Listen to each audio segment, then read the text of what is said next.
Oi pessoal, bom dia, boa tarde, boa noite, boa madrugada, dependendo da hora que vocês estão vendo o vídeo, que é meio que a segunda parte dessa revisão sobre função quadrática, né? Nós já vimos no primeiro vídeo que uma função quadrática ela é representada dessa maneira, né? f de x é ax quadrado mais bx mais c. Os números a, b e c são os coeficientes da função. O a necessariamente é diferente de zero. E a gente brincou um pouquinho de plotar alguns pontos do gráfico da função, né? Em dois exemplos. Vimos que o gráfico aparentemente não é retilíneo, ele tem um formato parabólico, né? Vimos que pode acontecer dessa parábola ter uma concavidade para cima e também pode acontecer dela ter uma concavidade para baixo. E nós já vimos que alguns parâmetros podem nos ajudar na hora de esboçar o gráfico, né? Por exemplo, se for uma parábola dessa maneira, os pontos da parábola que pertencem ao eixo x estão relacionados com os valores de x que anulam a função, claramente, né? Então, estão relacionados com a raiz da função. A gente vai estudar isso mais aprofundadamente agora. Esse ponto aqui de extremo, que é chamado vértice, também é um parâmetro que a gente precisa identificá-lo na hora de esboçar o gráfico. Vimos que existe uma certa simetria, né, com respeito à reta vertical que passa pelo vértice, né? Então, esse lado direito aqui da parábola é meio que um reflexo desse lado esquerdo, aparentemente. Tudo isso a gente precisa confirmar, né? E o outro ponto que pode nos ajudar na hora de esboçar o gráfico é aqui a interseção com o eixo y, né? Então, aqui nesse vídeo eu quero apresentar uma maneira alternativa de se escrever a função quadrática, que é chamada forma canônica da função, que vai nos possibilitar estudar esses parâmetros de uma maneira um pouco mais fiel, tá? Então, vou começar aqui com uma definição, que é a definição de raiz, muito embora eu já esteja falando desse termo, porque nós já estudamos raízes de função de primeiro grau, né? Eu digo que um número x é raiz da função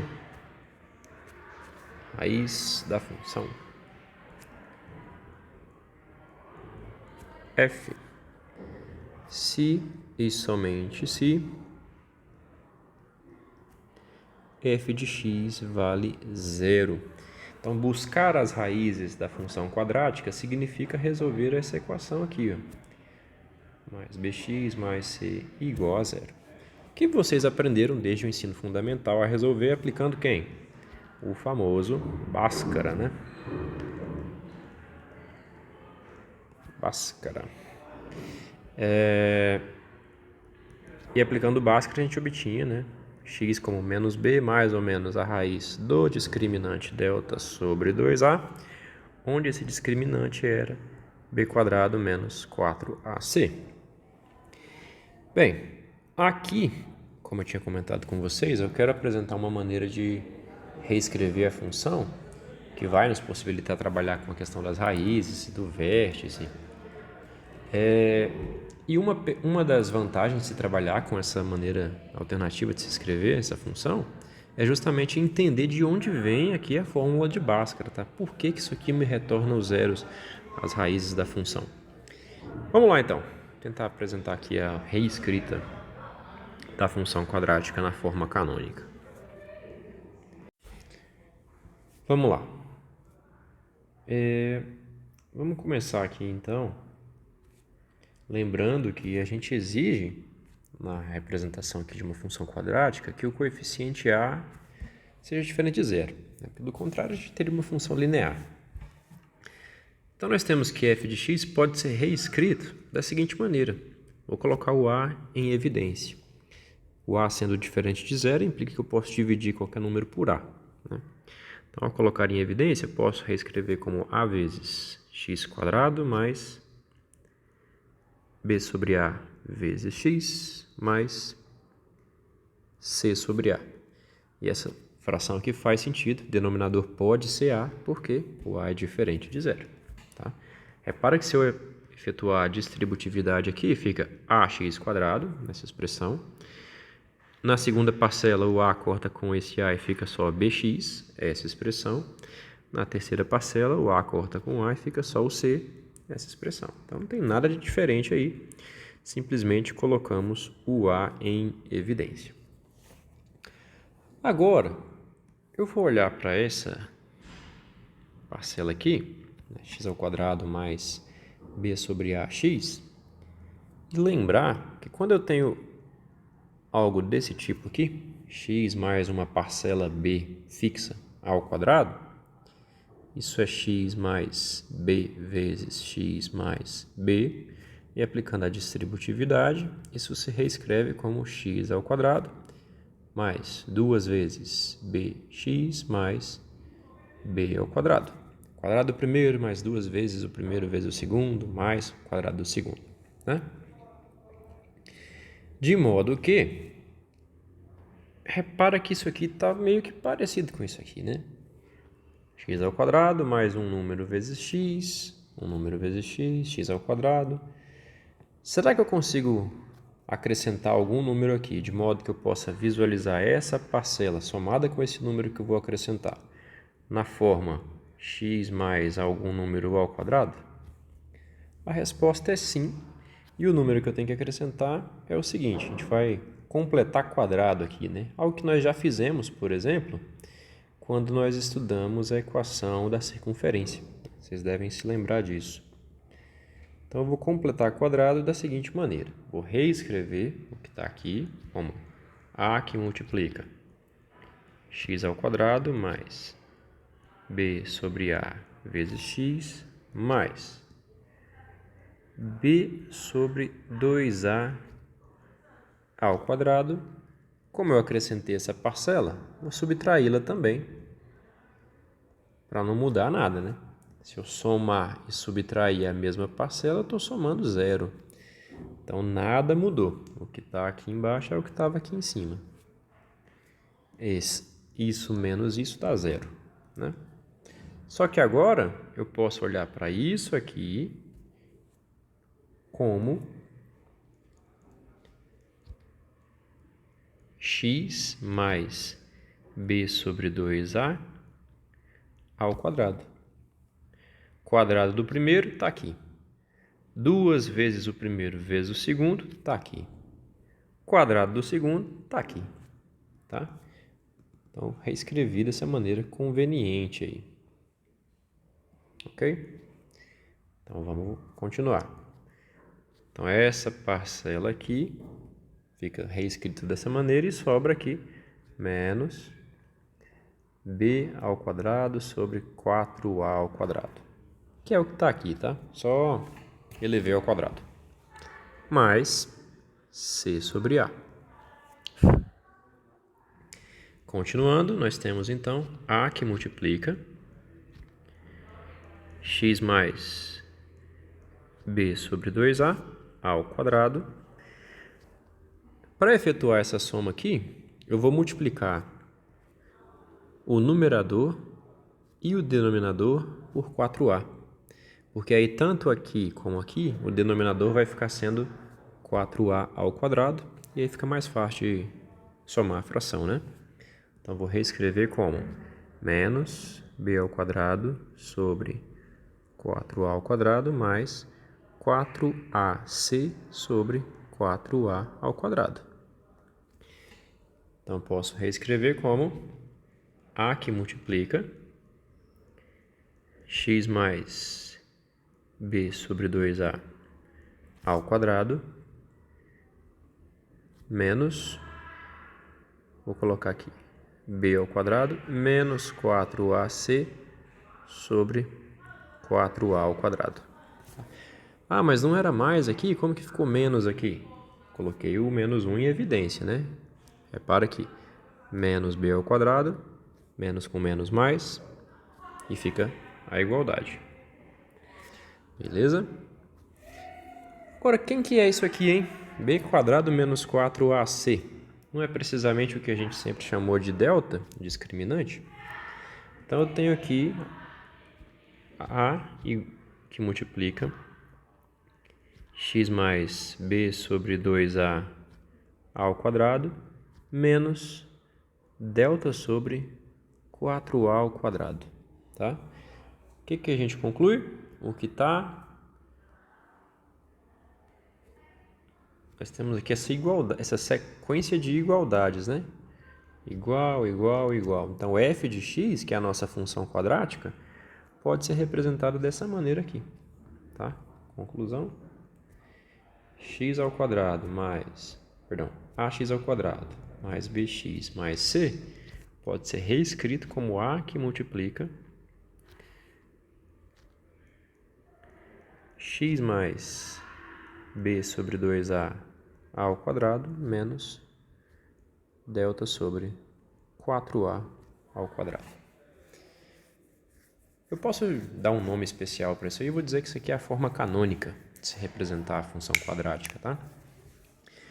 E entre as muitas vantagens de se conseguir reescrever a função quadrática dessa maneira, então isso aqui para a gente é a mesma função, está precisamente na hora de encontrar as raízes da função quadrática, né? Observe que x é raiz de f se e somente se, por definição, né, f de x for igual a zero, né? Mas f de x vai ser igual a zero se essa expressão aqui, que é igual a f de x, for igual a zero. Então, nós teremos que a que multiplica x mais b sobre 2a ao quadrado menos o discriminante sobre 4a ao quadrado for igual a zero. Então, eu tenho o número a multiplicado por essa parcela, resultando em zero. Como o a é diferente de zero, eu concluo que a segunda parcela, isso aqui tem que ser zero, tá?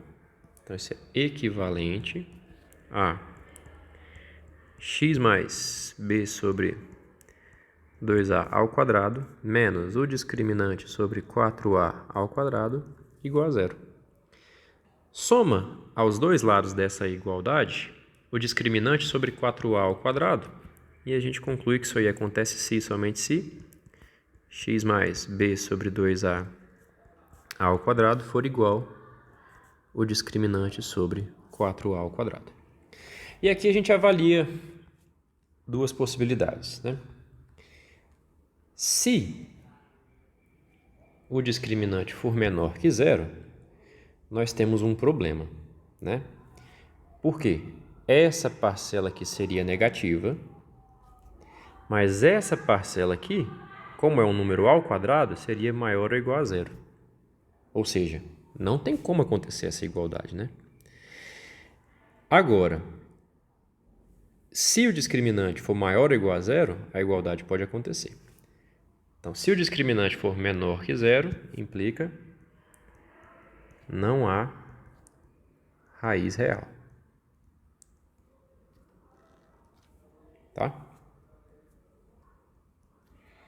Por quê?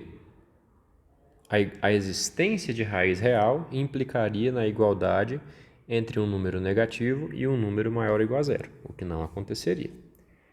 Agora, quando o discriminante é maior ou igual a zero, aí já não tem problema, né? Porque tanto o lado direito como o lado esquerdo seria maior ou igual a zero. Eu poderia tirar a raiz dos dois lados aí e resolver o problema, né? Então, admitindo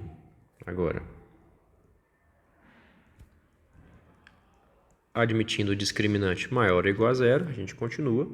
E aí eu posso tirar a raiz quadrada dos dois lados, né? Então, voltamos aqui para cá. Equivalente. Tirando a raiz do lado esquerdo, fica x mais b sobre 2a. E do lado direito vai ficar mais ou menos a raiz de delta sobre 2a. Porque raiz de 4 é 2, raiz de a ao quadrado é a, né? Na verdade, a raiz de a ao quadrado também é mais ou menos a. Só que aí, junta com esse mais ou menos aqui, fica tudo mais ou menos, né?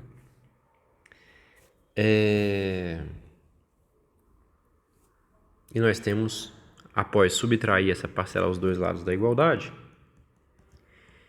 x igual menos b sobre 2a mais ou menos raiz de delta sobre 2A. Como está tudo no mesmo denominador, basta somar os numeradores, né? Fica menos b mais ou menos raiz de delta sobre 2A. É a maneira de encontrar a raiz quadrada, a raiz da função. Que é justamente a fórmula de Bhaskara, né? Então, a maneira de se representar aqui alternativamente a função quadrática por meio da representação canônica nos retorna a fórmula de Bhaskara, tá? Vamos praticar com alguns exemplos aqui. Exemplos. Exemplo, na verdade, né? Encontre, caso exista,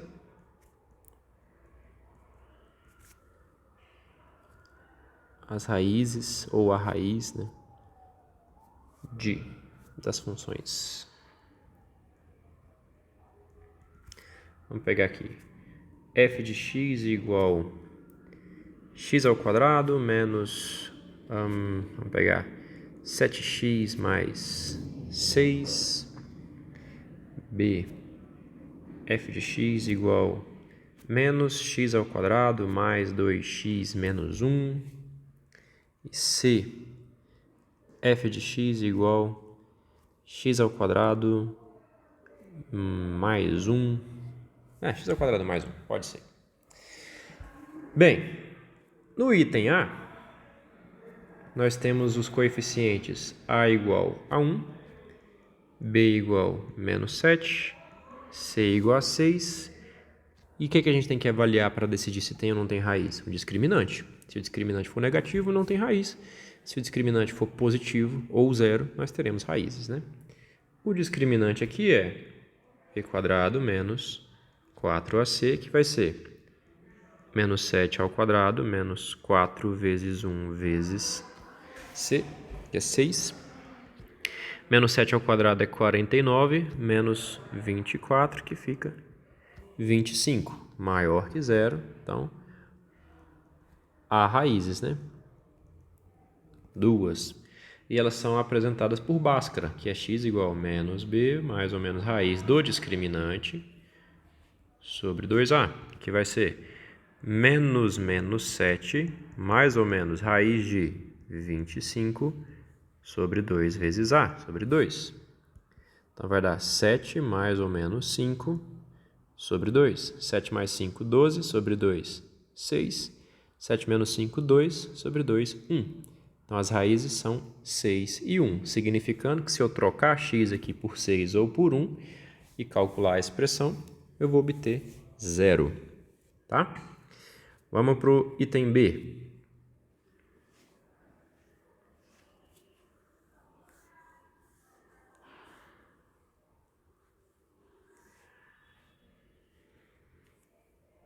No item B, nós temos A igual a menos 1, B igual a 2, C igual a menos 1. O discriminante, b ao quadrado menos 4ac, é 2 ao quadrado menos 4 vezes menos 1 vezes menos 1, que é 4 menos 4, porque menos 1 vezes menos 1 dá 1, que é 0. Então, discriminante maior ou igual a 0, temos raízes, né? Na verdade, só uma, porque nesse caso, Bhaskara me diz que a raiz vai ser dada por menos b, mais ou menos raiz do discriminante, que é 0, dividido por 2a, fica só uma raiz, menos b sobre 2a, né? Porque somar ou subtrair 0 vai resultar na mesma coisa. Então, menos b, que é menos 2, dividido por 2a, 2 vezes menos 1, menos 2, e a raiz é 1. Ou seja, se o discriminante igual a 0, delta igual a 0, há uma raiz real. Beleza? Para finalizar, vamos para o item C.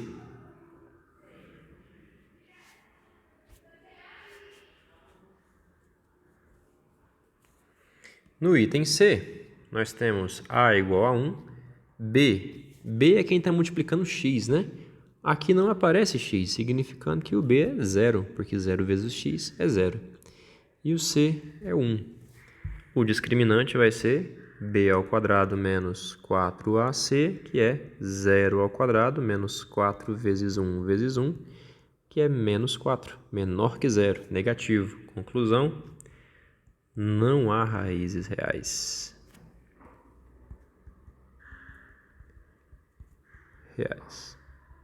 Tá? Bem, eu vou finalizar esse vídeo por aqui e no próximo vídeo eu vou usar novamente a escrita na forma canônica da função quadrática para a gente estudar um pouquinho a questão do vértice da parábola. Tudo bem? Bons estudos a todos vocês, um abraço e até mais.